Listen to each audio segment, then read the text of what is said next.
दिसंबर को हम लोग को सुबह में सूचना मिली थी बरगामा में कि एक व्यक्ति जो उपेंद्र हेम्ब्रम है, पिता का नाम सुखाय हेम्ब्रम है, संथाल टोला बरगामा के रहने वाले, इनका डेड बॉडी खेत में मिला था। पुलिस का टीम पहुंची और उसके साथ साथ वो डेली प्रतिदिन सुबह 4 बजे भैंस को, अपना 2 भैंस था उसके पास, चराने के लिए ले जाता था और 6 बजे सुबह 6 बजे तक 2 घंटा चराने के बाद वापस घर आता था। घर नहीं आने के बाद ही उसके परिवार वाला जो खेत में गए खोजने, तो देखे उनकी मृत अवस्था में वो पड़े हुए थे। तो तत्काल सूचना पुलिस को दिया गया। पुलिस जब गया तो ये प्रथम दृष्टया लग रहा था दोनों भैंस उसका गायब था, जबकि दोनों का भैंस का जो बच्चा था दोनों वो वापस घर पर अपने आप चला आया था। तो ये प्रथम दृष्टया लग रहा था कि भैंस चोरी करने के क्रम में किसी के द्वारा इसके अपराधी किया गया और इसको मारपीट करके मारा गया है। आसपास के जितने भी पूर्व से जो पशु चोरी के केसेस में आरोपित हैं उन सब पर निगरानी रखा गया और सभी का कॉल डिटेल्स वगैरह सब निकाला गया। तो उसमें सस्पेक्टेड संदिग्ध अवस्था में कुछ लोग दिखे जो अर्राहा और सुपौल के रहने वाले हैं, जो पीओ पर आए हैं और फिर वहाँ से वापस गए हैं।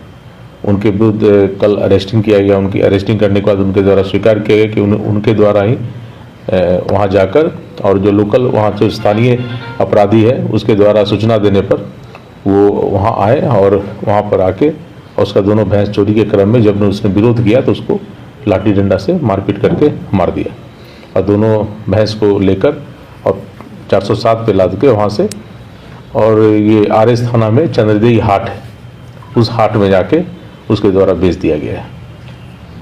कितने लोगों की गिरफ्तारी हुई है? अभी 4 लोगों की गिरफ्तारी की गई है, जिसमें 3 अभियुक्त जो 2 अर्राहा फारबिसगंज के हैं, 1 सुपौल का है। तीनों एक्यूज जो था वो पीओ पर था जो मारने में शामिल है। साथ ही साथ एक एक्यूज जो वहाँ से भैंस को लेके और चंद्रदेई हाट तक लाया है बेचने के लिए, उसकी भी गिरफ्तारी की गई है।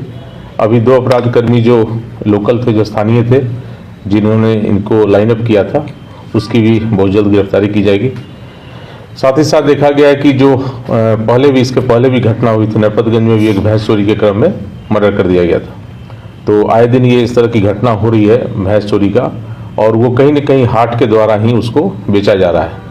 तो हाट का हम लोग ने रजिस्टर वगैरह चेक किया है, जिसका रखरखाव सही तरीके से नहीं किया जा रहा है, उसको भी हम लोग सही तरीके से कराएंगे। चोरी की घटना, जानवर चोरी की, पशु चोरी की घटना बढ़ती जा रही है, उसको अंकुश लगाने के लिए जितने भी हाट हैं जो जिला में लगते हैं, सभी हाट पे हम लोग सर्विलांस करने का प्रयास कर रहे हैं आपसे, और जो भी भैंस की खरीद बिक्री होती है उसका प्रॉपर आइडेंटिफिकेशन के साथ खरीदने वाले और बेचने वाले दोनों को पहचान पत्र प्रॉपर रहना चाहिए।